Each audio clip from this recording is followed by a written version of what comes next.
মন্দিরে আক্রমণ হয়েছে, অগ্নিসংযোগ হয়েছে, একটা ঘটনার কি বিচার পেয়েছেন? 15 বছর কি বিচারের জন্য যথেষ্ট সময় ছিল না? আমরা স্টাডি করেছি, বাংলাদেশ স্বাধীন হওয়ার পর সুব্রতদা আছেন এখানে, সবচেয়ে বেশি হিন্দু জনগোষ্ঠীর সম্পদ কারা দখল করেছিল? খোঁজ দিয়ে দেখেন।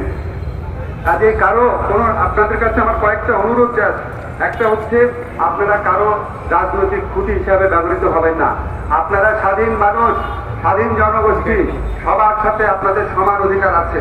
আপনারা বরং রাজনীতিবিদদেরকে খুঁটি হিসাবে ব্যবহার করবেন, যে কমিট করো এই মন্দিরে হামলার বিচার করবা, কমিট করো আমি কোনো নির্যাতনের শিকার হব না।